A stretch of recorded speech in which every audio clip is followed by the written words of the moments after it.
Hey there, welcome to day 2 of 30 Days Live. If you haven't yet, go back, watch yesterday's video, although there's not necessarily a running theme. It's going to be different little bits of information, things to set you up well for the day, every single day, and they're not necessarily massively linked, so you don't need to worry about catching it in order. So today I wanted to talk about, yesterday we talked about habits and how you create habits to really, how you create habits in a way that it's going to be really easy to actually implement and stick to them. And what I wanted to talk about today, relevant to that, totally relevant to that, is making sure that you're clear on what you really want and what you do want to call in and what you do want to create and the results that you really do want to have. Because it's very easy to get caught up in the shoulds of life. I should be doing, I should have, I should want, I should, right? And Tony Robbins talks about like we should all over ourselves. Get rid of the shoulds, because when you hear yourself saying that word should, it should bring up a little red flag. Because that word should means that it's a belief that you've got around the life you should be living, or how you should be doing things, or what the results that you want, what you think you need to be doing to get those results. And it's not necessarily true, right? Because we all know that we're bombarded by false information all the time. Just off the top of my mind, the thing that comes to mind is, I'm sure you'll all remember the whole Mars bars advert, right? A Mars a day helps you work, rest and play. Really? So, you know, we're bombarded by false information all the time. But lots of our shoulds are based on that false information. So if you were to look at the things that you really do want in life, if you were to look at those results that you really want and not question yourself around them, not feel guilty around them, not think, but why would I deserve that? Like, without worrying about the belief BS that might pop into your head when you think about what you really want. So whether it's that you want more time freedom, whether it's that you want to earn more, whether it's that you want to actually start your own business, whether you want to charge more within your own business, that's always a big one. Whether you want to have a bigger house, more holidays, be location free, have children, like what is it that you really want that really lights you up? So think about that as an end result. Because the shoulds normally come in how we achieve the end result rather than what the end result sometimes is. It can be both, but I want you to think about if that's the end result that you really want and it feels good, and you know when something feels aligned and you want it because you want it rather than because someone's telling you.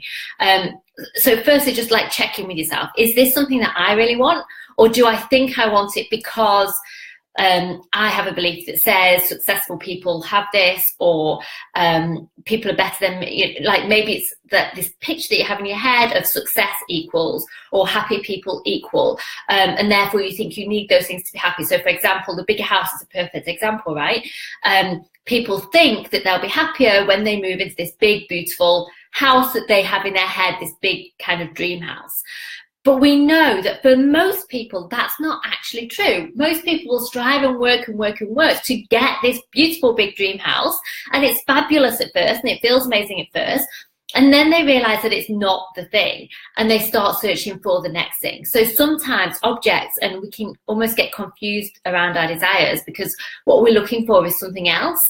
But we take from the world this idea of kind of brainwashing, right? Because we kind of brainwash to believe that a bigger house, a nicer car, nicer clothes, a few diamonds, more money in the bank, we kind of brainwashed to believe that they are the things that will make us happy and that they are some kind of measure of success, when that's not actually true. Success is different for absolutely all of us. So for one person, real success might be the fact that they are totally location independent, that they can travel around the world whenever they want to, doing whatever they want to. For another person, it might be about building a business that's worth X, Y, and Z. For another person, it might be having a really happy, healthy family. So firstly, what does success actually mean to you, right? What does success mean? What does happiness mean? What are those things that really create what you want in life? And then think about, how do you want to get there? Because there are lots of different ways. And just because one person says it should be this way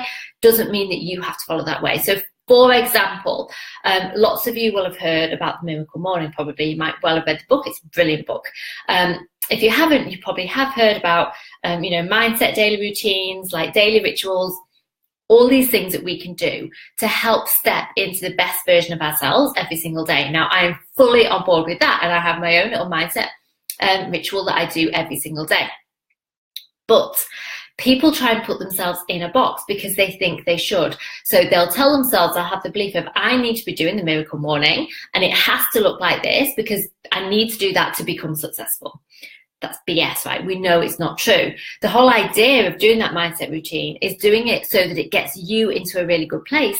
And to do that, it needs to be in alignment for you, not out of alignment, not you just copying a book because it says that's what it should be. So I want you to really have a think about, so with that, it's about actually going, what's the end result that I'm looking for? So it might be around, well, I want to get into a really good, positive place where I feel motivated and like really on fire for my day. Okay, awesome. So what are the things for you that will make you feel that way? Is it exercising? Is it reading? Is it meditation? Maybe it's a combination. But does it have to be at like 5 o'clock in the morning? Or for you, is it something that's spread out throughout the day? Is it, you know, perhaps you've been telling yourself that it needs to be a run, but maybe it could be yoga. Like, you know what I mean? Just think about it. And actually, how can you, with the end result that you want to achieve, how can you make it really align for you so that it feels good? Gabrielle Bernstein talks about like following our joy. And I think that that is the answer. When you know there's something you want to create, you follow your joy to get there. You don't have to be doing it in a certain way and squeezing yourself into a box that you do not fit in. That's what I wanted to share today. So food for thought, go and have a think about it. I would love you to, if you've been listening to me, pop your comments in, tell me what your thoughts are around this, say hello, give me a bit of love. I will be back tomorrow for more with day 3. Until then, go and have a fabulous, amazing, kick-ass day, and I will see you tomorrow. And if you're not in Dreamcatchers yet, come and join us in Dreamcatchers. And very last thing, we've got a free event happening in Manchester. You will probably see it on my page, but I will also put the link to that in the comments. Go and take care. Whoever's hopped on, I'm going, but say hello anyway and watch it back. Okay, take care. Bye.